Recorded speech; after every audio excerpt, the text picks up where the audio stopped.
Yeah, good afternoon and welcome to today's webinar. We are very happy to have you here today. Our topic will be good scientific language, and we are very excited to find out more about this. With us today is Professor Joe Schmitt, Director of PrepVax in Singapore, Editor-in-Chief of Global Health Pref, and Scientific Advisor of VACCELERATE. You're welcome to put your questions in the chat, and Professor Schmitt will answer them after his presentation. The webinar will be recorded as always and published on our VACCELERATE YouTube channel. Have fun, enjoy, and Professor Schmitt, the floor is yours. Thank you very much, Janina, for the nice and comprehensive introduction. The topic is good scientific language, and I'm a little bit excited. I have been giving so many presentations, but this is for the first time on a topic that is not my profession. I'm not a language expert, and I dare speaking on a language that is not my mother tongue. So with that said beforehand, my potential conflicts of interest, as Janina said, are listed here. And the limitations are certainly that I'm not a native speaker, but maybe you can help me with your insights into the English language to improve and so that I can learn from you as well. So the questions then are my examples correct? Do you have any comments, or do you have any other examples? I am collecting language examples. So using good language is important to me. And I think I have been collecting language examples that you can discuss, good or bad, funny or not funny. I'm a collector of those items. Today, I'm focused on infectious diseases and vaccinology. This is what I have been working on, and this is where most of my examples come from. And in the end, if you want to write me directly, this is my email address, Joe Schmitt with a double T at globalhealthpress.org, all in one word, and then .org. The background.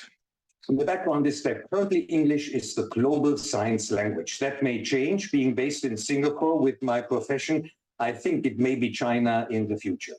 However, in my experience, the precision of wording in English decreased over time. And the reasons for that may be that there are more non-native speakers than native speakers in the field. Everybody speaks English, right? And English speakers in the United States and America alone are probably less than 1 billion. And if you take the population of India and China and many other countries where they speak English, they outnumber American and UK speakers. At the same time, the same words may be understood differently by a native speaker and by a non-native speaker, depending on the culture and on the circumstances. Also very important, you will see that at the end, I guess this is something you will see at the end of this presentation, English is less precise than Latin or German. And this is many of my examples where, as a German, I'm desperate to say, this is all wrong. Whereas a native speaker would say, that's fine, I understand what they mean, it is absolutely okay. There are many examples for that. So this is a shortcoming, perhaps, of the English language, but at the same time, it may be an advantage. I'm not sure, but let's discuss this maybe in the end. Finally, a third point, I think researchers from life science are increasingly publishing in medical journals. And I'm very happy about that because this enables us for innovation, right? I'm a medical person and I don't know biochemistry in any detail, or I don't know immunology in any detail, just for my understanding of whatever I need to know to understand diseases or treatment of diseases. But we must have these people there. But all of a sudden, they come with their terminology and they pop in a medical journal, and they may have a total different understanding on what pneumonia is from my understanding of pneumonia, working as a pediatrician. And my understanding of pneumonia is certainly different from that of a geriatrician or somebody in intensive care or in oncology. So all this, let's have this in mind. And whatever I say is not absolute, is an example, and I'm exploring here a little bit. Don't take every word too serious, but I'm trying to find solutions. So first I have some funny examples where there is inappropriate wording, shortcuts. There may be different interpretations. There are different language jokes, right? You would say in the end. And I start with one of my favorite, that is fast food. It is certainly not meant that the food is fast, but that the preparation of the food is fast. So in the end, you use the shortcut. You leave away the word fast preparation of, and then you have fast food, right? So the correct understanding would be what you see here on the first picture, but this is certainly not meant, and everybody today understands fast food. And we know that we should not eat fast food. This one I found in a German beer garden. And I have the translation to the right side. Beer garden means you're sitting outside, and in Bavaria, you bring your own food. You only buy the beer or non-alcoholic beverages. And then you sit there and enjoy the day, but you bring your own food. But if you have to go to a restroom or to a toilet, then you can go somewhere inside, and somewhere inside behind the restaurant is the toilet. But the sign says additional toilets are in the restaurant. And from the smell, but from hygiene aspects, a toilet in the restroom would certainly be no, and this restaurant would be out of business very soon because it would be closed down by authorities. So this is just wrong wording, right? But it's fun. This is, I guess everybody knows, everybody who owns a computer knows, press any key to continue. But if you take this and you put it to another situation, then you get something that is totally inappropriate. And this is what may happen if a biochemist publishes, or an immunologist or basic life science person publishes in a medical journal. He uses something, some wording or an abbreviation from his field, and in medicine, it may have a different meaning or it may not make any sense. These are just a few examples, some funnies, to get started. And this one is from a test. I'm not sure if this is real. I found this in the internet. So in the test, the students were asked on the topic to write 80 to 100 words. So this student then wrote just this, what you see here above, 80 to 100 words, right? What I want to be after is there is good clinical practice, there is good laboratory practice, there is good manufacturing practice. And I think we should add good scientific language. And I think good scientific language in the end is needed for good science and for appropriate understanding. You know this game where you whisper something into somebody's ear, and this one whispered it to the next ear, to the next ear, to the next ear. And in the end, whatever was whispered is not what the first sentence was that I whispered in the ear of the person next to me. So I think it is very important that we understand each other and that we know what we're doing or what we are supposed to do. Now I have some wrong wording, which nobody will ever change.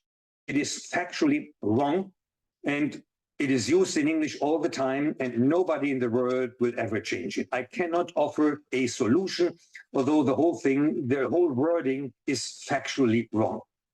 And this is the sentence: she developed Lyme disease after a tick bite. I guess none of you would wonder why this would be wrong. Well, it is factually wrong because ticks have no teeth. And if you have no teeth, you cannot factually bite. Look here, this is the mouth of the tick. It's called hypostoma. And out of the mouth, there is a tongue-like structure that is called Chelicera in German. So here they have this mouth, and here they have the tongue, but they have no teeth, so they cannot bite. What happens in real life, you see here, they fall onto your skin, they drop onto your skin, and then from their mouths, they secrete anesthetics so that you don't notice that they are around. And then they put this thing, I'm not sure, they rush it inside you, or they carefully put it inside, very little bit left to the right. I have no idea. I never watched this. I didn't see a video on this. But in the end, they put this Chelicera in, it looks like a chainsaw, right? So that they get a hold in your skin. And they put this then here in your skin, and then they secrete cement so that they're really firm on your skin.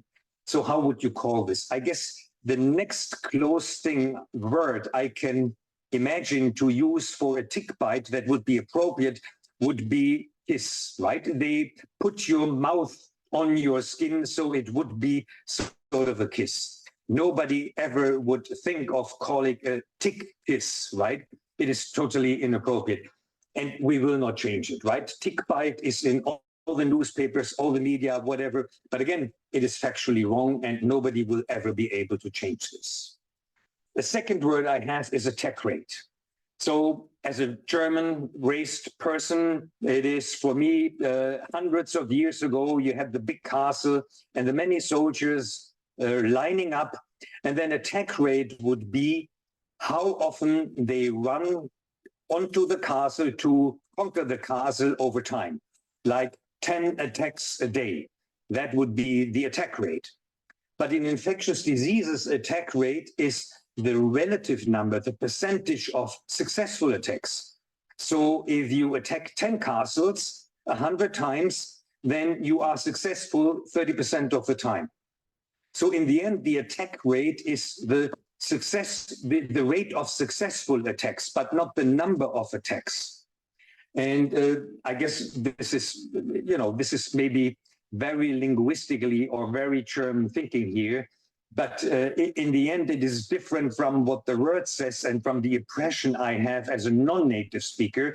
It is not how often you conquer the castle, but how often you are successful with conquering the castle. And in German, we would use the word manifestation index.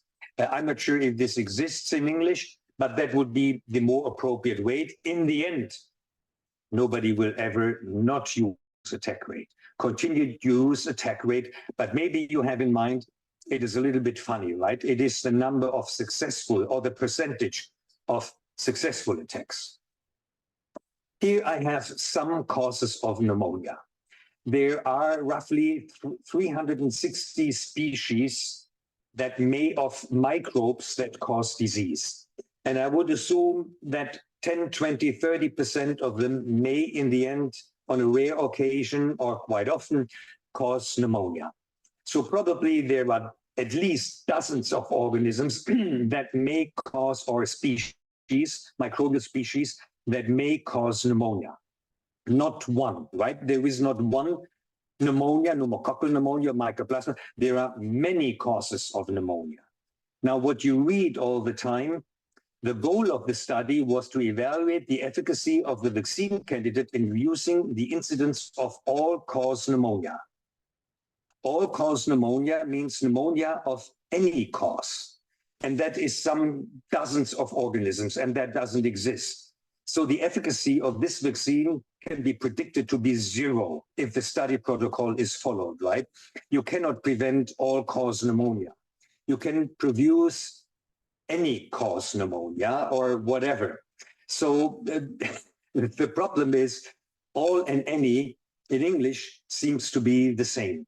People use it all the time. I think this is something we cannot change, right? As a non-native speaker, in these protocol meetings, in the companies where I was working, whenever that came up, I made my jokes. And the people didn't understand me. They thought, what does he mean? All-cause pneumonia is well understood.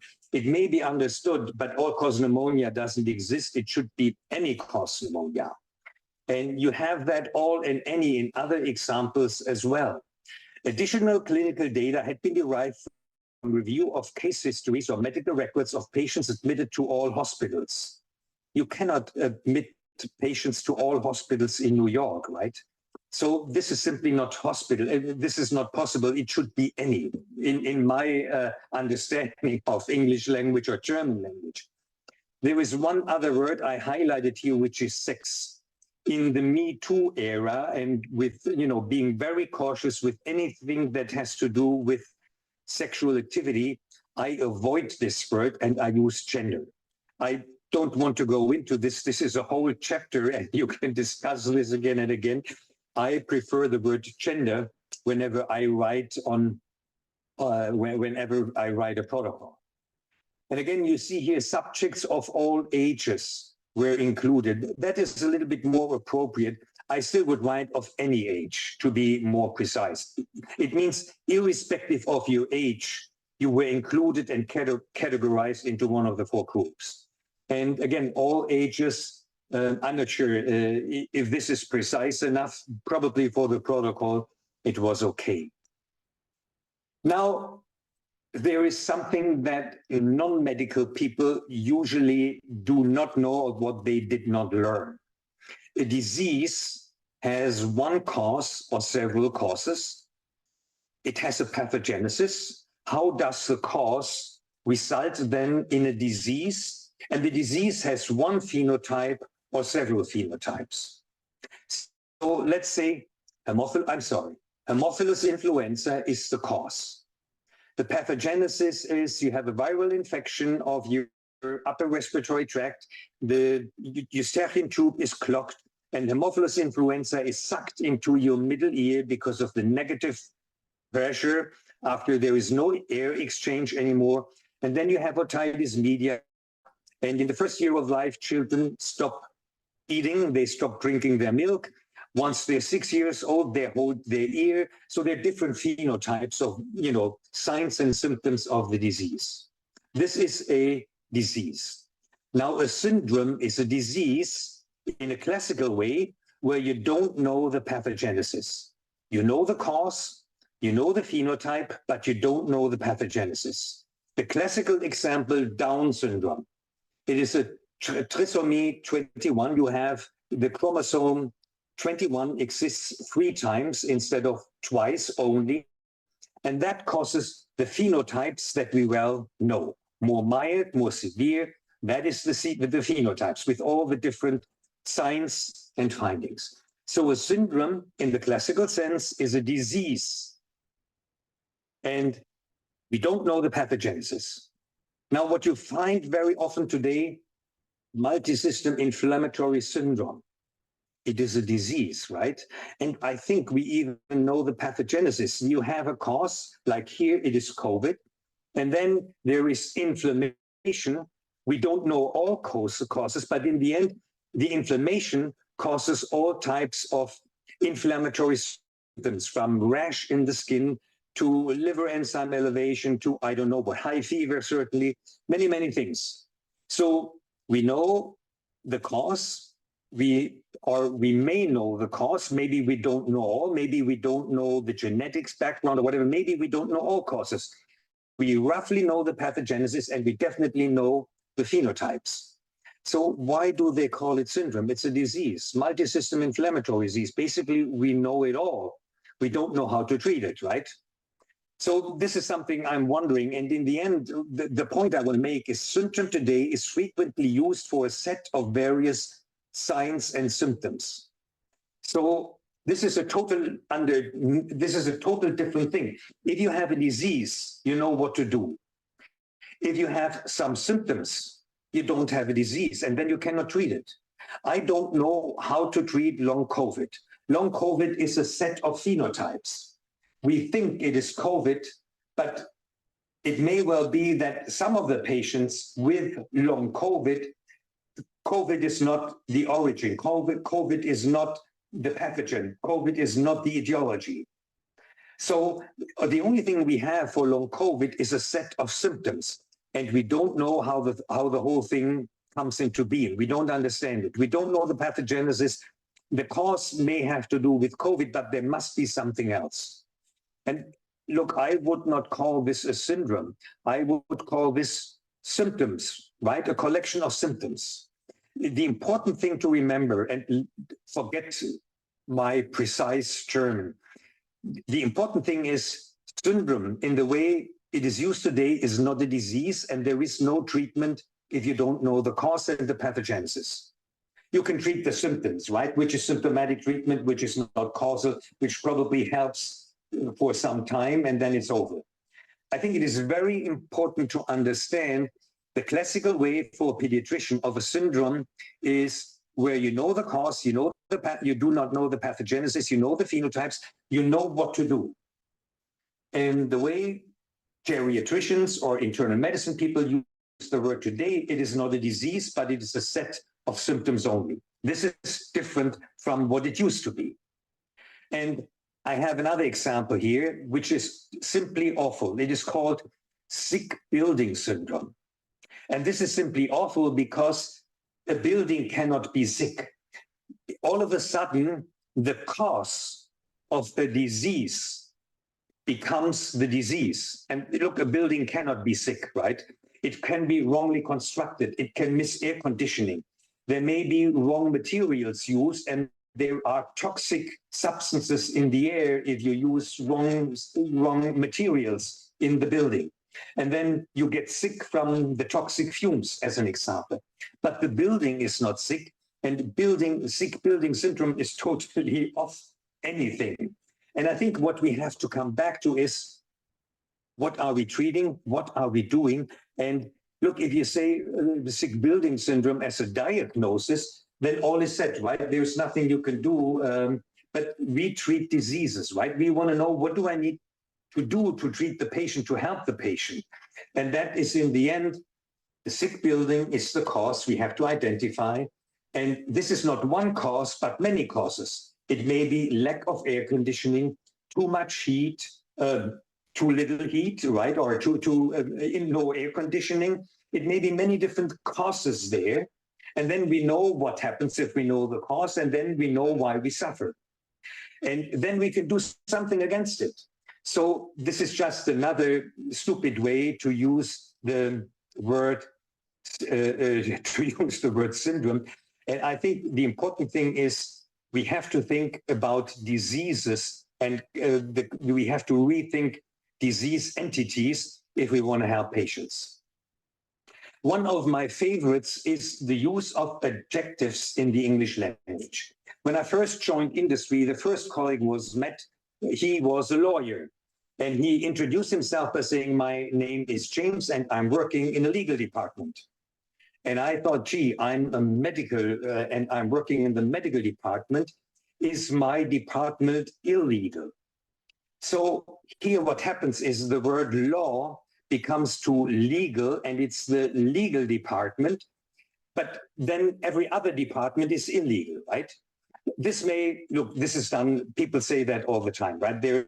We cannot change this. But it comes a little bit funny if a pathologist would say, "I'm working in a pathological institute." That would be, nobody would say this, right? Everybody would perhaps want to work in a legal department, but not in a pathological institute. And, one of my favorites is pediatric infectious diseases. As a pediatrician, I can tell you, infectious diseases in children, they don't mature, and they don't grow, and they become more adult. So the noun, or the department, pediatrics, becomes a characteristic. It becomes an adjective. They say pediatric infectious diseases. There is even a pediatric infectious diseases journal. So the wording is not wrong, but in somebody who's not a native speaker, it may cause head shaking, and it is difficult to get the concept behind there, right? Pediatrics is the field how to diagnose, treat, prevent diseases in children. And children, or a disease cannot become, or infectious disease cannot have the characteristic of pediatrics, but it is accepted English language. The same is true for pediatric pneumonia. Pneumonia doesn't mature and grow, right? But it's used all the time. We cannot change it. And then some other examples I have where I think they are just the wrong terms that are used. And again, I'm not 100% sure here and there if I am correct. And that is something certainly we can discuss. So vaccine and vaccination. Hitting new heights, improving vaccination uptake among patients with chronic conditions across Europe. Vaccination is the process of using a vaccine and protecting somebody by administering a vaccine. But the process cannot have an uptake. The process is there. The right word would be vaccine uptake. Vaccination uptake makes no sense. The same is true for chronic condition. I come back to that in a later slide. chronic condition is not defined. And it is one of those words where probably it would be better to use the term disease. But it sounds more elegant if you use condition. I guess it is fancy to use condition instead of disease. Again, I'll come to that later. Vaccination uptake, I think, is simply wrong. Vaccine uptake in percent is the measure for the use of the vaccine in a population. In addition, we have vaccine coverage. And very often people use the word coverage for uptake. That may be appropriate, but in some instances it is wrong, or people use it wrong. Or it may lead to a misunderstanding. A vaccine coverage is usually the relative number of strains of a species that are covered in a vaccine. Let's say the pneumococcus.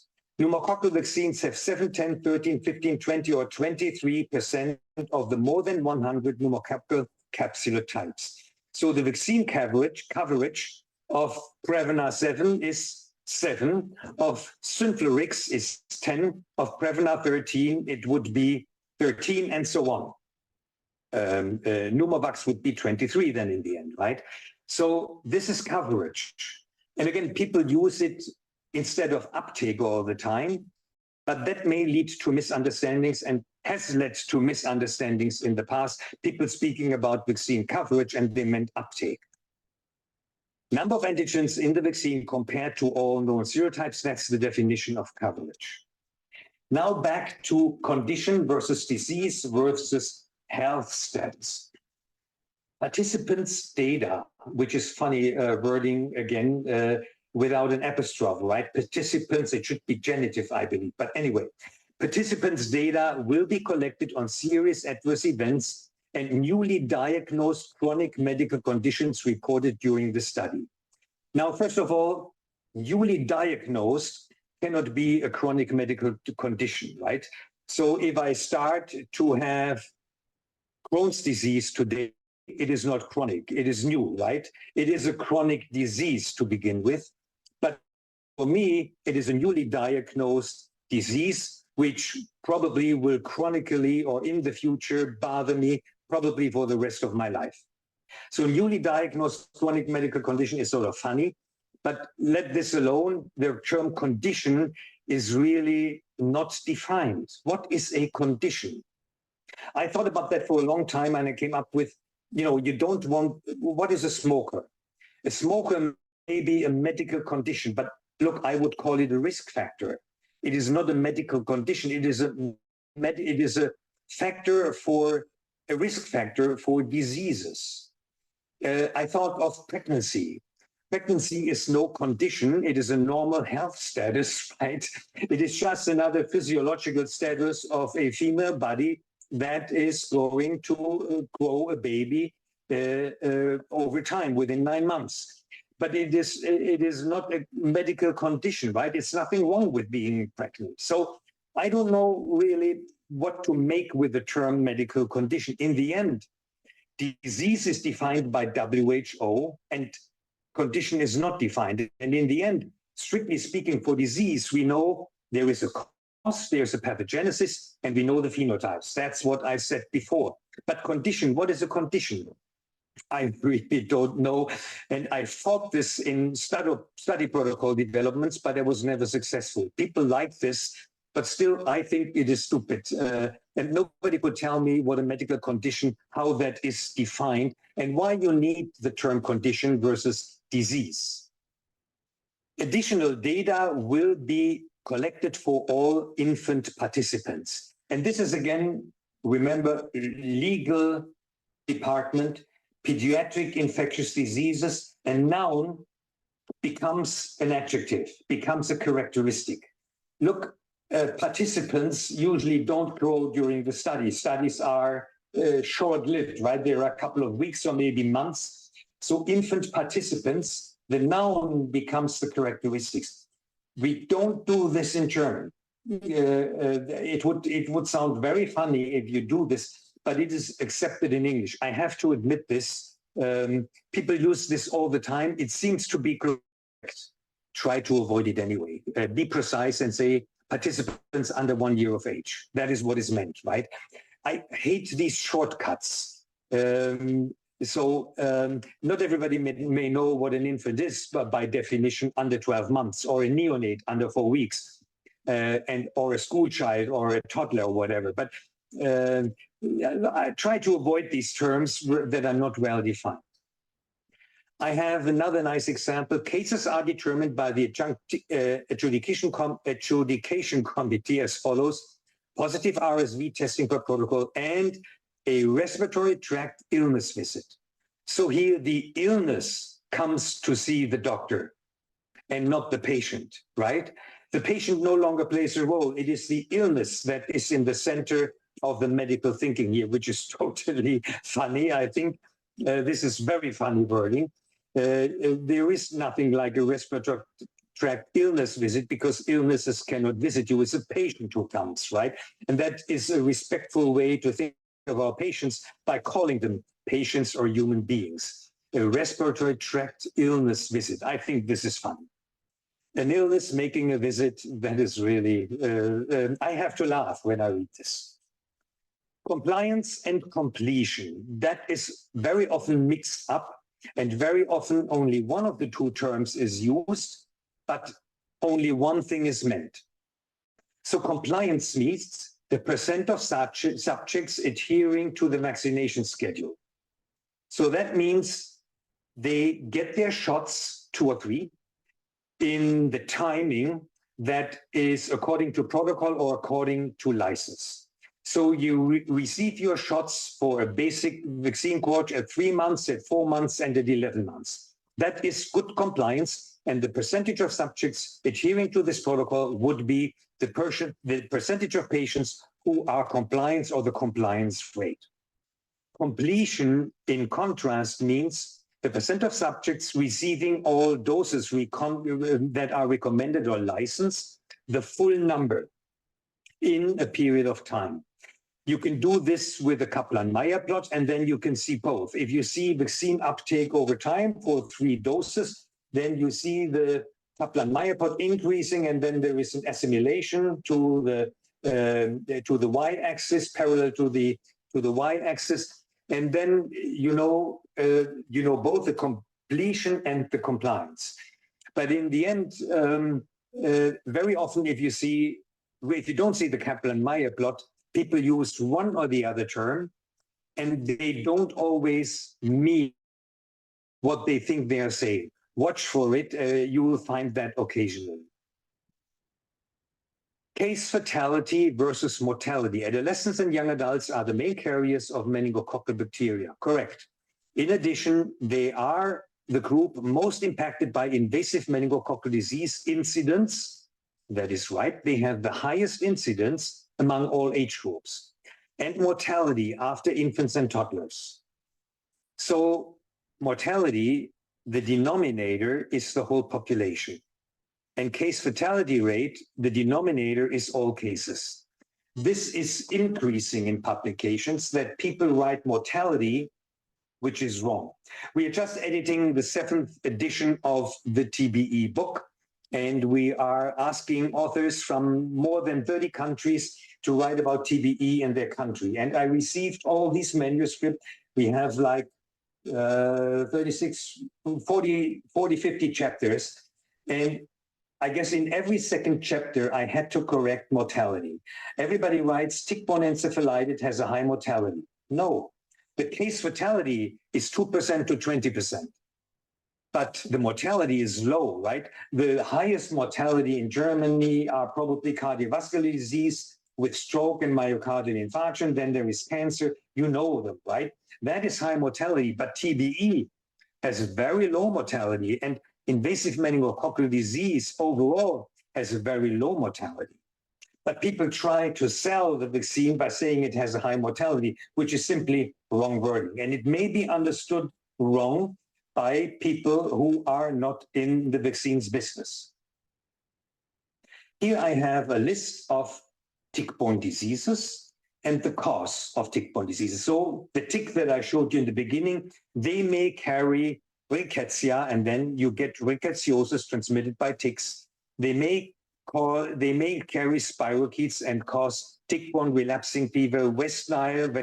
So you see here a list of diseases and causes of the diseases.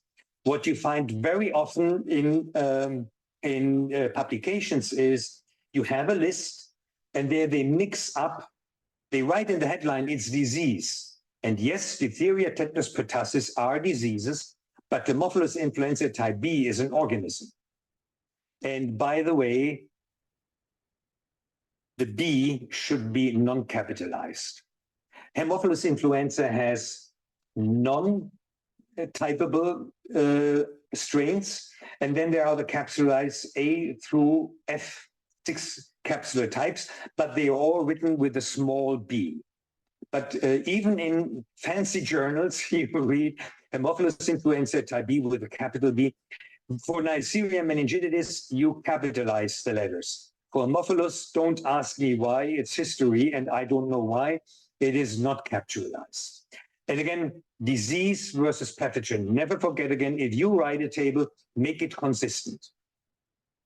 Funnily enough, ticks can be the carriers of disease. It's the same area, right? If you mix up the cause and the phenotype, if you mix up the cause, the organism, with the disease, then you can write ticks can be carriers of disease. Usually, if a tick carries tick-borne encephalitis virus, the tick doesn't get sick.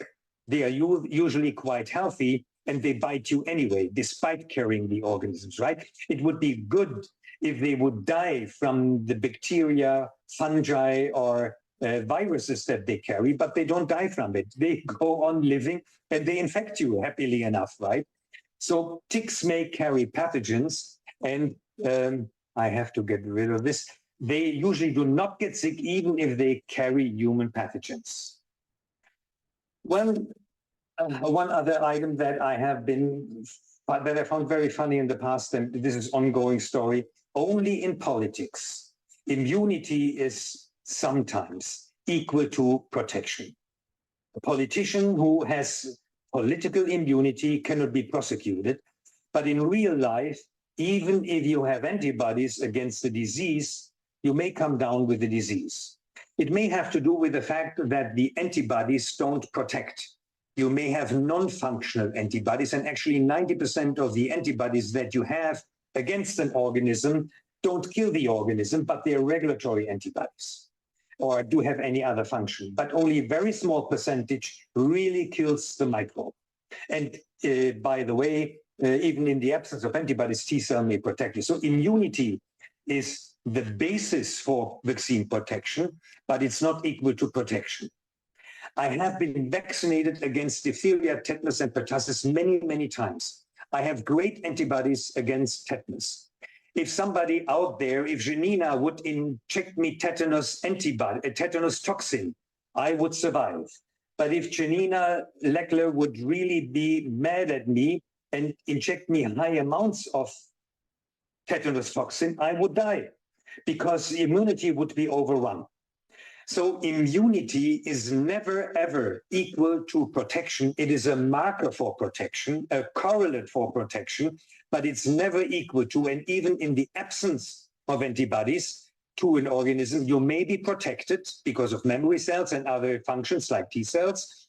So equalizing the two terms is totally stupid. Immunity is measured in the laboratory, and you get a laboratory value with a concentration and a unit. Protection is measured in clinical trials, phase 1, 2, 3, and there you have, in the end, a relative risk or an odds ratio where you can see the frequency of protection or the percentage of protected subjects. And what you see very often is seroprotecting titers. These titers exist for licensing purposes. And licensing agencies need these seroprotective titers, but it's a misnomer.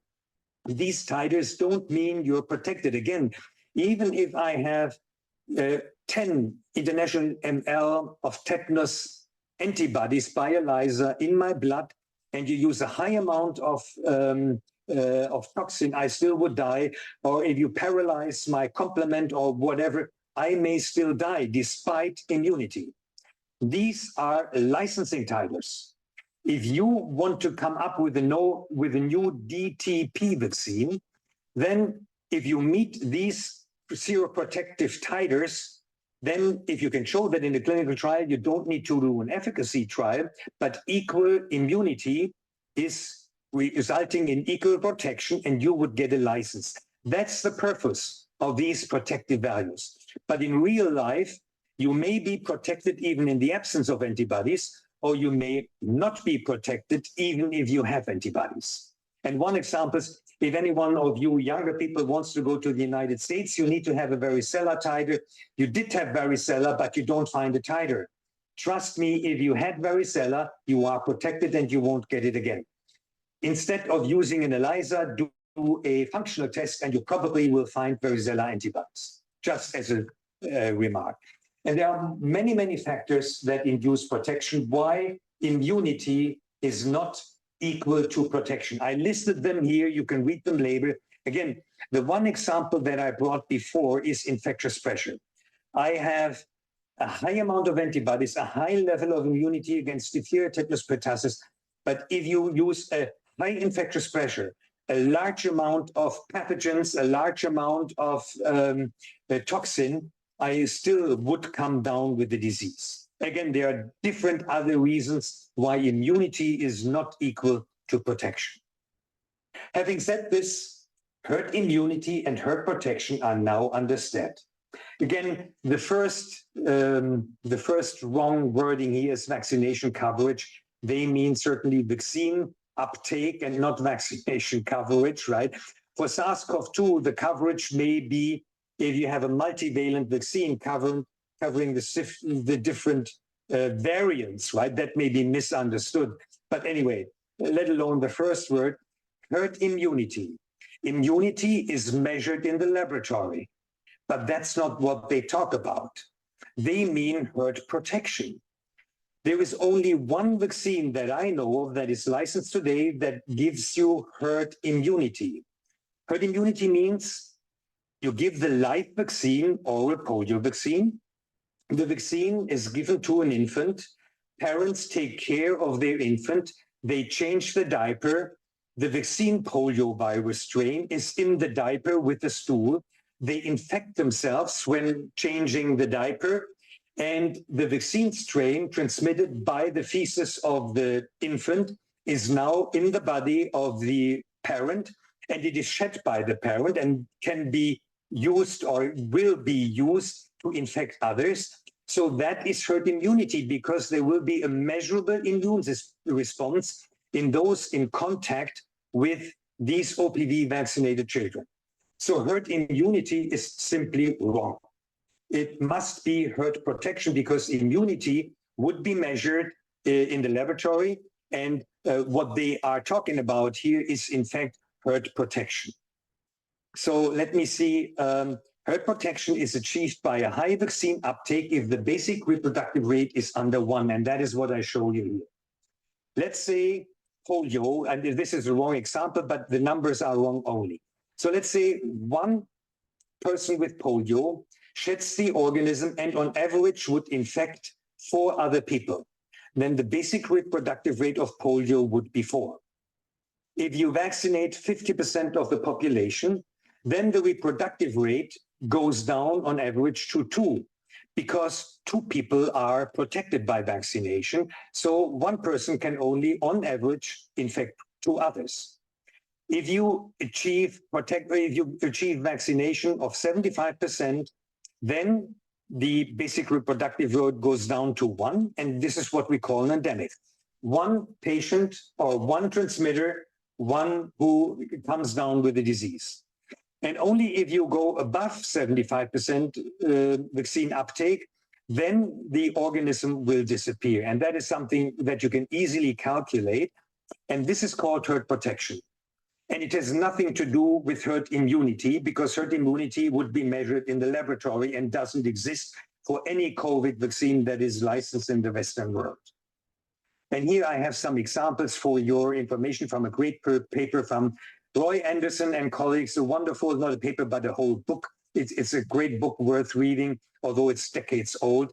And here you see the basic reproductive rate for various organisms and the vaccine uptake that you need here for achieving herd protection.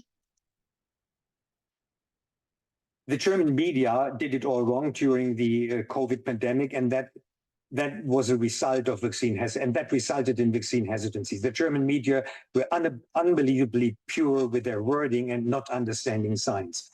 So approval is not recommendation. And just for your for memorizing or for remembering, you need a vaccine license, but with a vaccine, not only the product is licensed, but also the factory. And they wouldn't even go to that detail, right? But it's a very important detail here. So you need a license for the product and for the factory.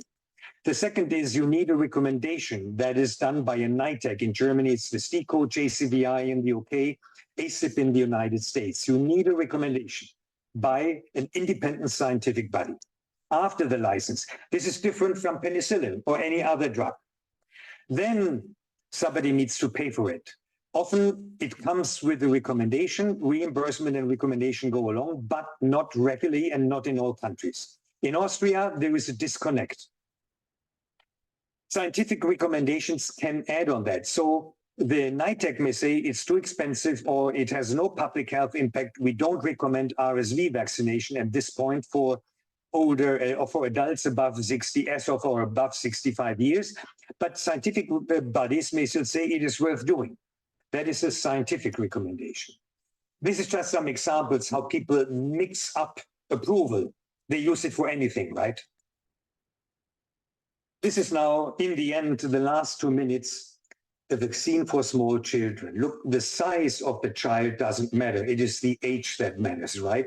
I'm the oldest child of my mother, and I'm 173 tall, right? I'm not a small child, I'm a big child. The size doesn't matter when it comes to vaccine, right?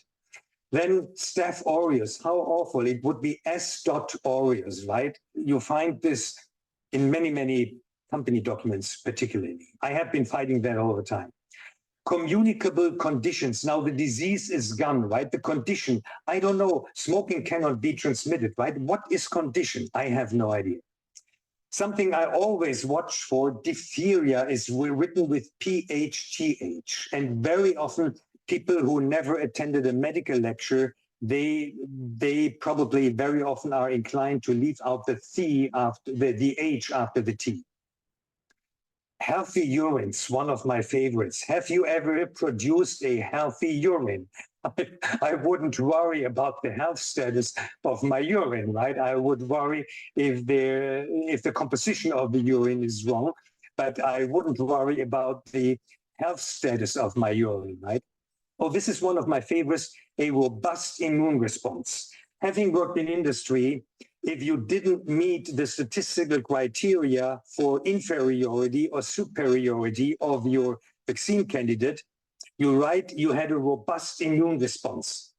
Nobody knows what that is, right? It is like condition. Whatever that is, you use the word and you trust that nobody will challenge you. What do you mean with how is robust defined? How is condition defined?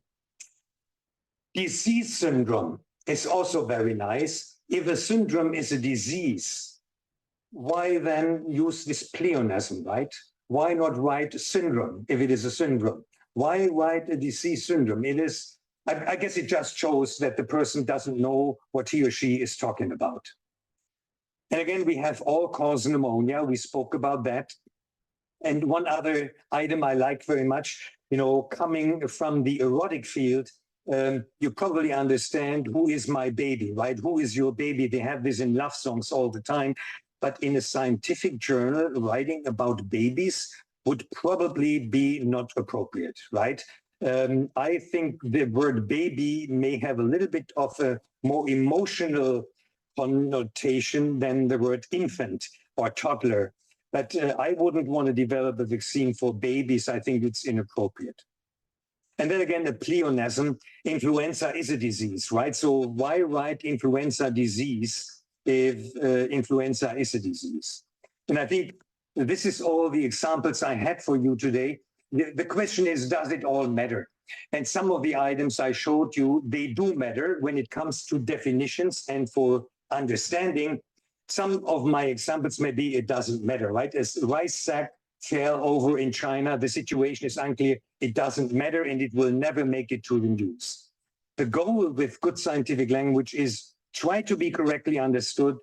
And I just want to avoid you, if you're working as a resident or even as an attending physician or chief of a hospital, it is a dangerous attitude in patient care to think you understood what the patient meant or what your colleague meant when he gave you the dosing for your medication or when he used a term that you were not quite sure what it meant. Be very sure you understand your colleagues and your patients. And another example that I found from my dear friend and colleague Heikki Peltola from Helsinki, the rooster says many different things. In Germany, a rooster says kikeriki, right?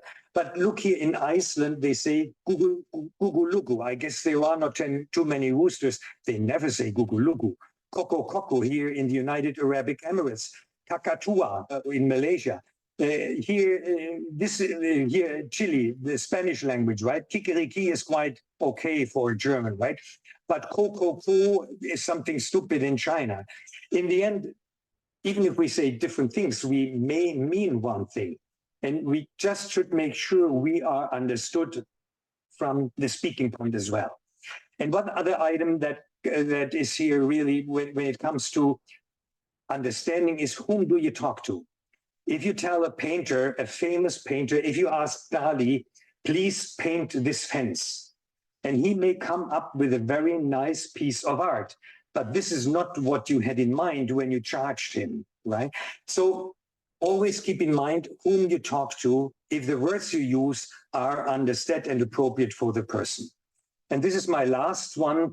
Very often what you say is different from what you mean.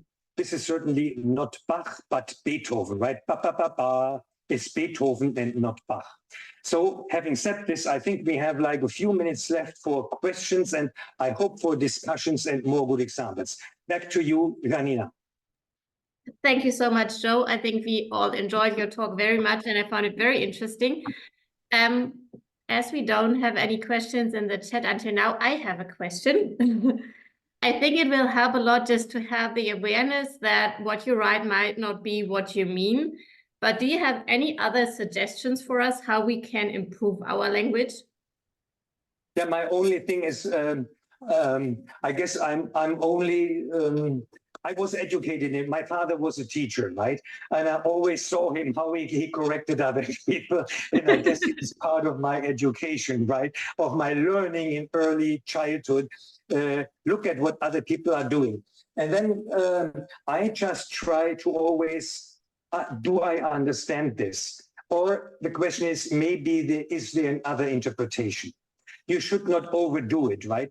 If you think he means the right thing, or like legal department is well understood, don't challenge anybody, right? People would be mad at you. You don't need to make my experience. I did this when I joined industry and people didn't like that at all, right? So be very careful if you do that. But think about, I guess some main things are really do I understand what they mean? Is another interpretation possible? That is what I'm always wondering. And then having had all these examples that I showed you, you have a starting point, right? You now already have some ideas what to look for, and may start and find more examples. And again, I'm a collector. If you have more examples, I just would love to receive them. Yeah, that's a great idea. So if any one of you has any examples, please send them to Joe or to me, and then we can add them to your collection. Does anyone have any other questions? If not, then just maybe think about this topic. If any, there's one question. Oh, there's one. Oh, okay, it was yours, Janina. Sorry. My question for questions. Yeah, if any other questions occur, you can always contact us after the webinar, of course. Our next webinar will be on pandemic pathogens, presented by John Salmanton Garcia. in the middle of July. We will circulate the webinar invitation very soon. Yes, if there's no other question, then thank you very much again, Joe, for leading our webinar today for this very interesting topic. It's recorded. We will put it on YouTube later on. And thank you very much, everyone else, for joining our webinar, and hope to see you again in the next one in July. Have a good rest of the day. Bye-bye. Bye-bye.